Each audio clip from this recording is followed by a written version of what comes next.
오늘 우리에게 주시는 하나님 말씀은 요한복음 5장 1절에서 13절 말씀입니다.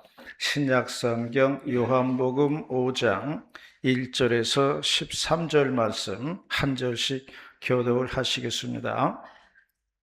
그 후에 유대인의 명절이 되어 예수께서 예루살렘에 올라가시니라. 예루살렘에 있는 양문 옆에 기브리 말로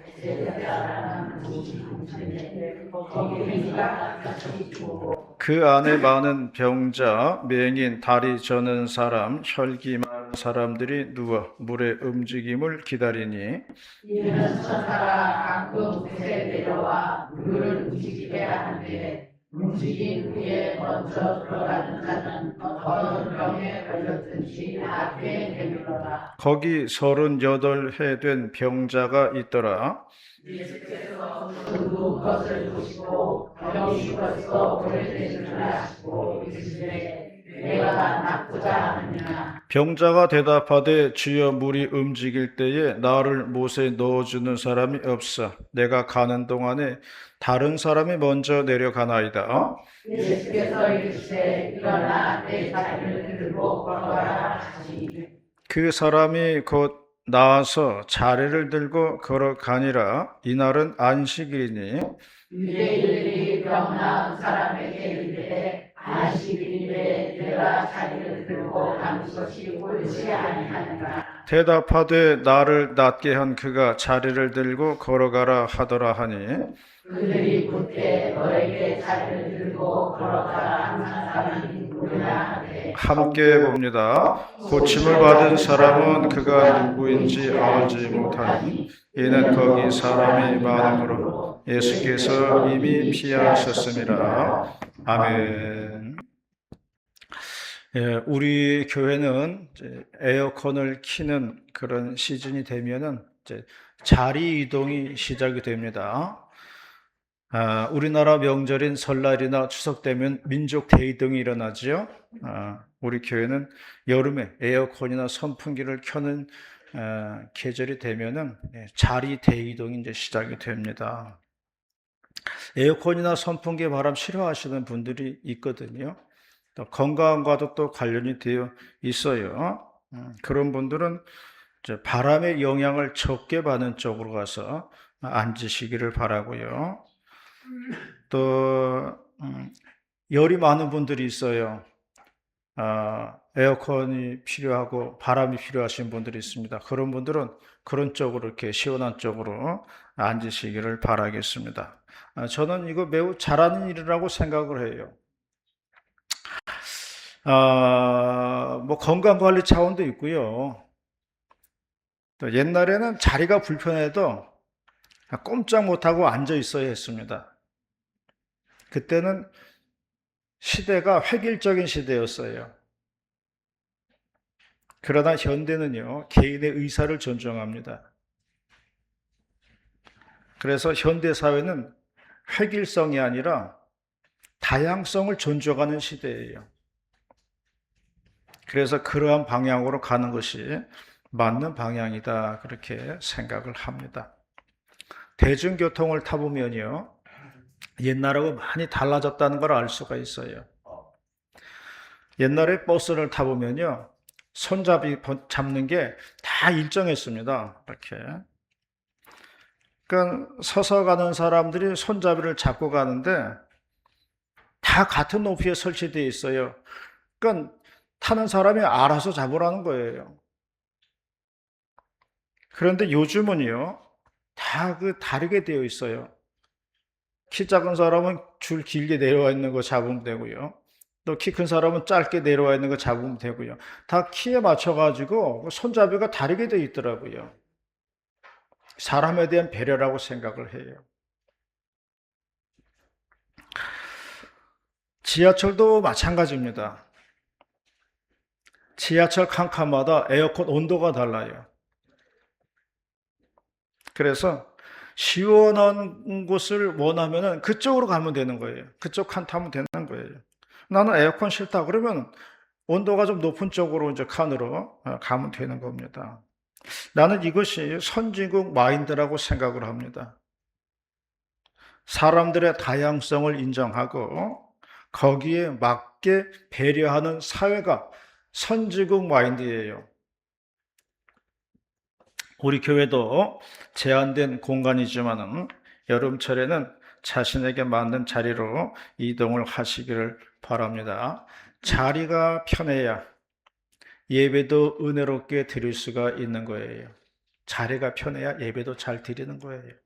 자세가 불편하면 은혜가 안 돼요. 앉은 자리를 편하게 하자.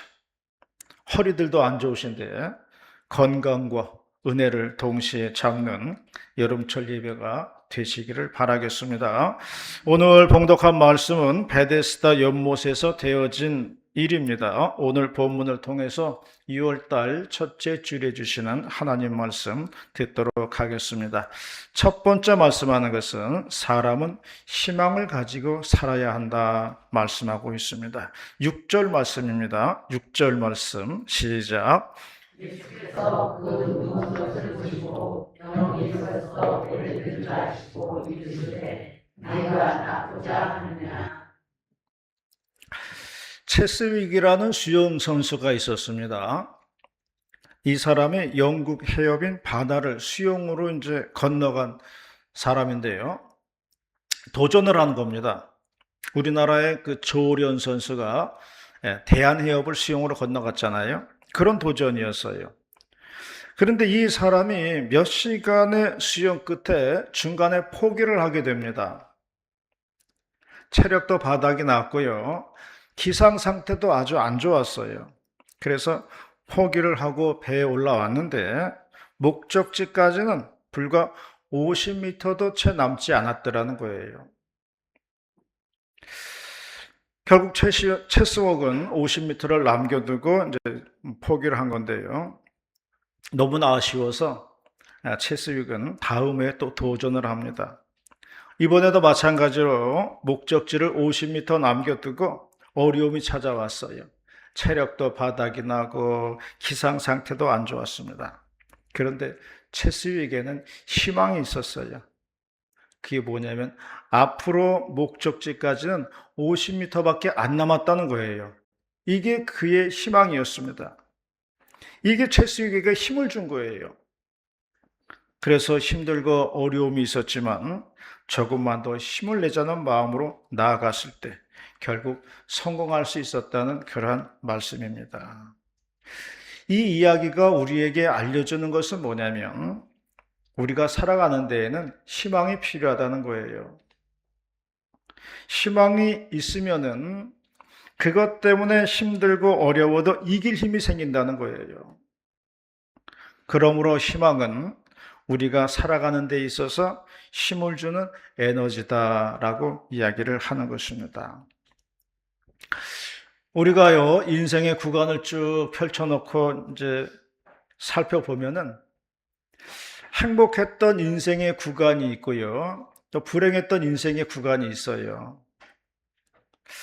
그게 언제인가? 사람마다 다 다르겠습니다만은 저는 그 결혼을 앞두고 살림을 준비하는 때가 아닐까 그런 생각을 해요. 시장에 가서 숟가락 젓가락 사고요, 밥그릇 사고 냄비 사고 이불 사고 장롱 사고 살림살이를 준비하거든요. 이러한 것을 준비할 때가 가장 행복했던 것 같아요. 그런데 결혼을 하고 나면요, 그때부터는 현실이 되더라고요. 남자는 이제 밖에 나가가지고 열심히 돈을 벌어와야 됩니다. 그래야 먹고 사니까. 여자는 아기를 낳고 열심히 살림을 해야 합니다. 게다가 아기가 생기면은 아기가 밤낮이 바뀌어가지고 밤새도록 안 자고 찡얼찡얼 대면요, 또 서로 애 안 본다고 또 다투고 또 그래요. 밤새 잠 못 자고서 졸려온 눈으로 출근을 하지요. 아, 이게 결혼 생활이구나 하면서 만원 버스에 낑겨가지고 출근을 합니다. 이때부터 현실 생활 시작이에요. 이러한 것을 볼 때에 가장 행복한 시간은 결혼에 대한 꿈을 꾸던 시기가 아닐까 그렇게 생각을 합니다. 기대감이 있다는 거예요. 기대감이 사람을 행복하게 만든다는 거예요. 여러분, 그러므로 우리에게는 이런 기대감이 있어야 돼요. 이런 기대감을 살아야 한다는 것을 잊지 마시기를 바랍니다. 본문에 보면은 예루살렘에 베데스다 연못이 있었습니다. 거기에는 많은 병자들이 모여 있었다고 했어요. 이유는 가끔 천사가 내려와서 물을 움직이게 하는데 먼저 들어가는 자는 어떤 병에 걸렸든지 낫는다는 소문이 있었어요. 예수님께서 예루살렘에 오셔가지고 베데스다 연못에 방문을 하셨습니다. 그리고 거기서 38년 된 병자를 만나게 되었습니다. 예수님이 병자에게 물어보았습니다. 네가 낫고자 하느냐 물으셨어요. 베데스다 연못에 모인 사람들은 다 문제가 있어서 온 사람들입니다. 이 사람은 38년 동안은 누워 있었다고 그랬어요. 당연히 병 고치러 온 것입니다. 그런데 예수님 말씀은 네가 병 낫기를 원하느냐 그렇게 물어보셨다는 거예요. 이런 말이 있습니다. 별똥별이 떨어지는 순간에 말할 수 있는 것이 소원이다. 그런 얘기 있어요. 어렸을 때 우리들 하는 얘기죠. 별똥별이 순간적으로 떨어질 때 그때 말할 수 있는 게 내 소원이라는 거예요.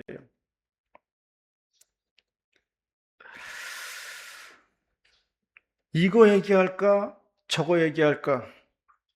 고민하다가는 별똥별이 순간적으로 없어진다는 거예요.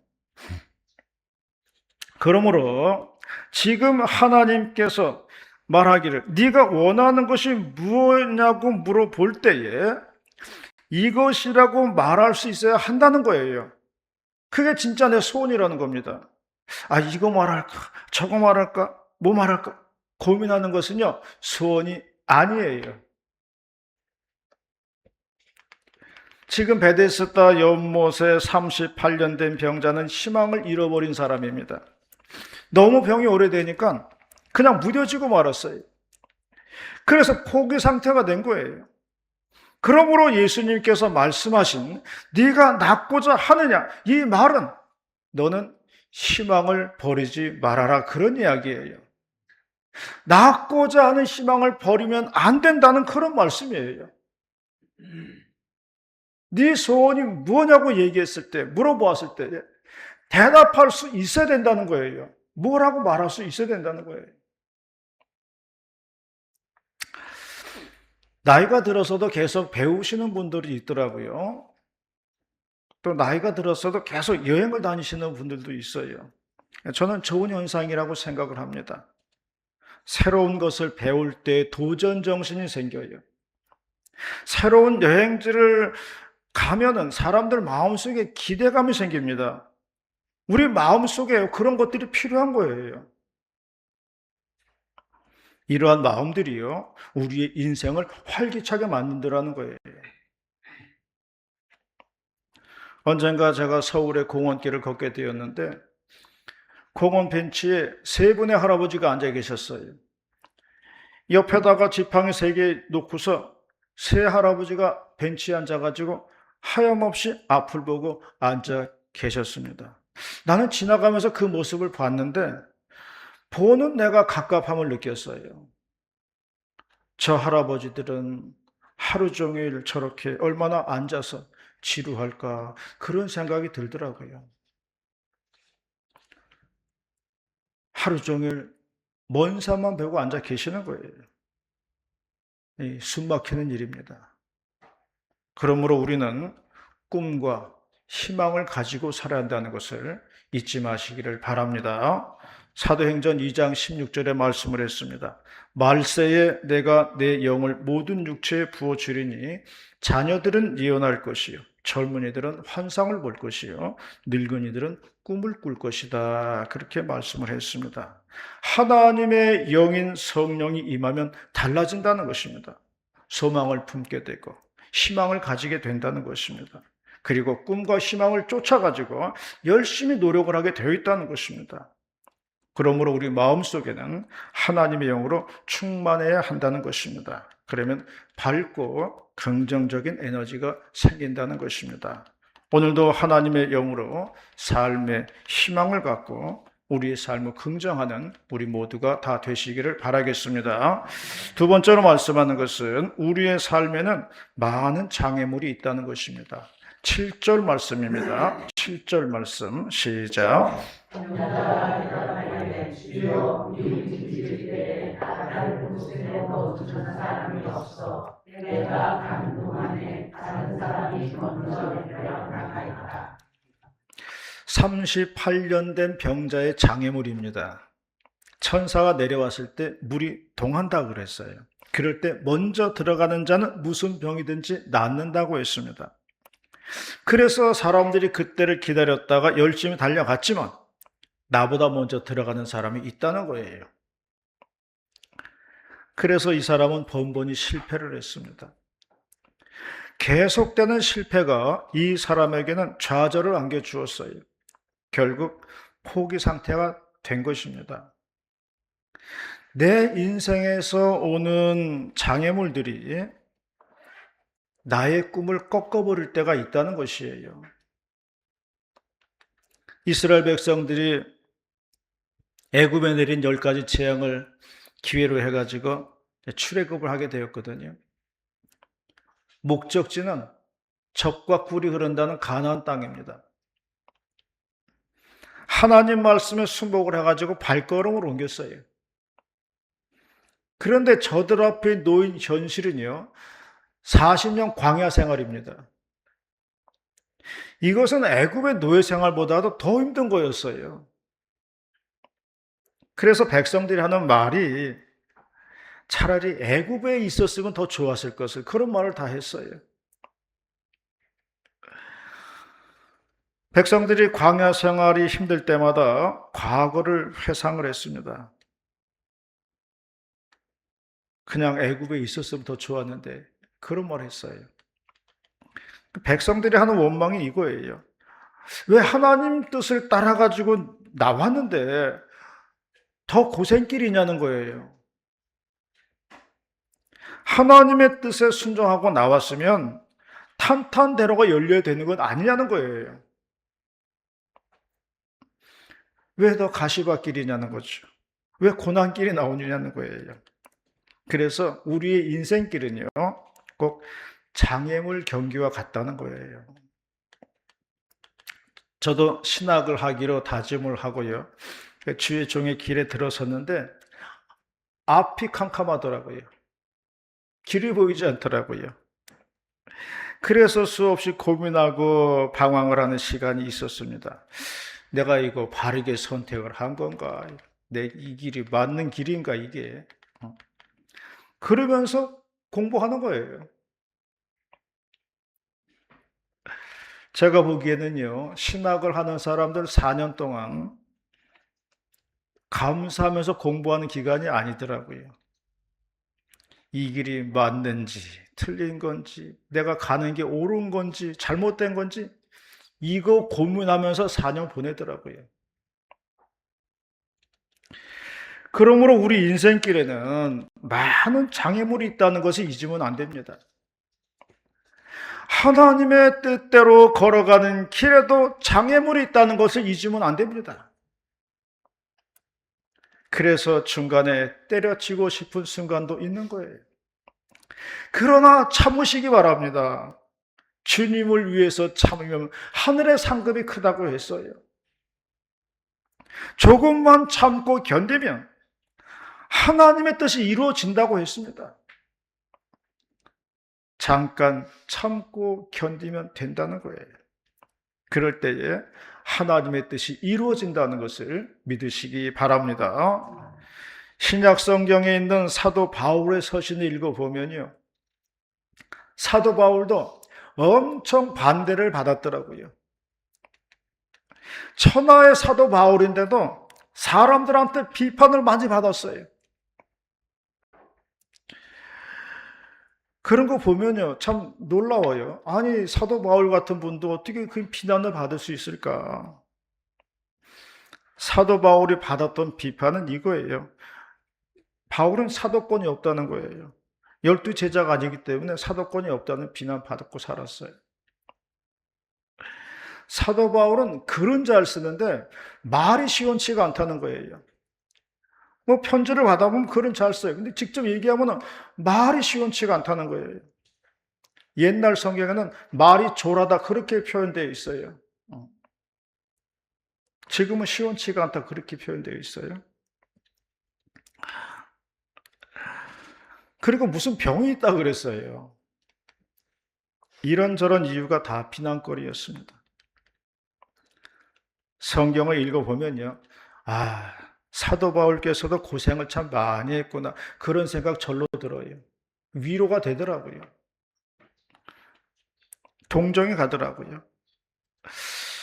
그런 것을 보면서요, 참으로 주의를 한다는 것은 힘든 거구나 하는 생각이 들고요. 그러나 말씀처럼 우리가 주님의 일을 위해서 참으면 하늘의 위로가 있다는 것을 믿으시기를 바랍니다. 주를 위해서 견디면 하늘의 상급이 있다는 것을 믿으시기를 바랍니다. 주님은 언젠가는 내가 받은 오해를 풀어주시고 내가 받은 비난을 갚아주신다는 것을 믿으시기를 바랍니다. 그러므로 우리가 주의 일로 인한 오해와 비난은 십자가 밑에 다 풀어놓아야 한다는 것입니다. 십자가 아래에 풀어놓을 것이 많은 사람, 그 사람이 진짜 일꾼이에요. 그 사람이 진짜 충성하는 사람이에요. 거룩한 일에도 방해는 많더라. 그러나 하나님의 위로가 더 크더라. 이것을 믿고 사는 저와 여러분이 다 되시기를 바라겠습니다. 마지막 세 번째로는 은혜를 아는 자는 순종한다는 것입니다. 10절과 11절 말씀입니다. 10절과 11절 말씀 시작. 유대인들이 그런 나쁜 사람에게 이르되 안식일인데 내가 자리를 들고 가는 것이 옳지 아니하니까. 대답하되 나를 낳게 한 그가 자리를 들고 걸어가라 하더라 하니. 예수님이 병자에게 말하기를 너의 자리를 들고 걸어가라고 했습니다. 그래서 그 사람은 보따리를 챙기고 연못을 떠나라고 했습니다. 그런데 유대인들이 말했다는 거예요. 지금은 안식일이니까 너는 자리를 들고 가는 것이 옳지 않다고 했습니다. 안식일에는 아무것도 못하게 되어 있거든요. 율법에 어긋난다는 거예요. 그런데 병자는요, 그런 말에 개의치 않았습니다. 그리고 자리를 챙기고 걸어가면서 말했다는 거예요. 나의 병을 고쳐주신 네가 걸어가라고 했다. 걸어 나는 간다. 그렇게 말을 했다는 거예요. 그러므로 나는 이제부터는 너희들의 말을 듣지 않고 나를 고쳐주신 분의 말을 듣겠다는 것입니다. 율법이 나를 고쳐주지 않았다는 거예요. 하나님의 말씀이 나를 고쳐주었다는 거예요. 그러므로 나는 이제부터는 하나님의 말씀을 따르겠다. 이런 이야기예요. 나는 이제부터 나를 고쳐주신 분의 말을 듣겠다. 그런 이야기입니다. 한 권사님 남편이신 임준기 집사님 계신데 제가 그분한테 들은 얘기 하나가 있어요. 무슨 얘기냐면은 소중에서 종우가 있다는 거예요. 나는 종우라는 말은 처음 들어봤어요. 종우가 뭐냐면은 황소인데 이거는 씨를 받는 황소예요. 이놈은요 일반 소하고 다르다는 거예요. 덩치도 크고요. 뭐 그냥 보통 소가 아니라는 거예요. 근데 이놈은요 일반 사람들이 하는 말은 안 듣는다고 그래요. 그래가지고 철학에 이제 실어야 되는데 이 일반인들이 이렇게 하면요 올려놓으려고 그러면 버티고 있으면요 뭐 어떻게 할 수가 없다는 거예요. 근데 종우를 다룬 사람 따로 있다고 그러더라고요. 종우도 임자가 있어요. 이 임자가 딱 와가지고 뭐 다리를 어떻게 탁탁 올려놓고 뭐 딱딱 하고 이렇게 저렇게 하면 트럭에 실어진다는 거예요. 종호가 이 사람 말은 듣는다는 거예요. 종호도 임자를 만나야 말을 듣더라 하는 것이에요. 그러니까요, 누구든지 임자를 만나야 돼요. 우리는요, 주님의 말씀을 듣는 사람입니다. 주님의 말을 듣는 사람들이에요. 우리는 말씀에 순종하는 사람들입니다. 주님이 우리의 임자가 되는 거예요. 우리가 임자를 만난 거예요. 그리고 우리가 순종하는 이면에는 하나님의 은혜가 있는 거예요. 하나님의 은혜와 감사를 체험했기 때문에 우리는 주님께 순종을 하는 거예요. 그 말씀을 듣는 거예요. 병자가 병이 났으니까 예수님 말 듣는 거예요. 우리는 주님께 받은 것이 있습니다. 그것이 바로 십자가의 은혜예요. 우리는 다른 사람의 말은 안 들어도 주님의 말은 듣는 사람들입니다. 우리는 다른 것에는 순종하지 아니해도 주님의 말씀에는 순종하는 사람들이에요. 그래서 우리는 주님의 자녀라는 겁니다. 오늘도 그 은혜에 감사하고 충성하는 저와 여러분이 다 되시기를 축원합니다. 기도하시겠습니다. 은혜롭고 자비로우신 하나님 아버지 감사드리옵나이다. 오늘도 6월달 첫째 주일에 내려주시는 귀한 말씀 감사히 받습니다. 마음 신비에 새기게 하시고 살아가는 데 있어가지고 잊혀지지 않는 힘이 되는 말씀, 위로가 되는 말씀 되게 하여 주시옵소서. 할렐루야 감사드리며 예수님의 이름으로 기도 올리옵나이다. 아멘.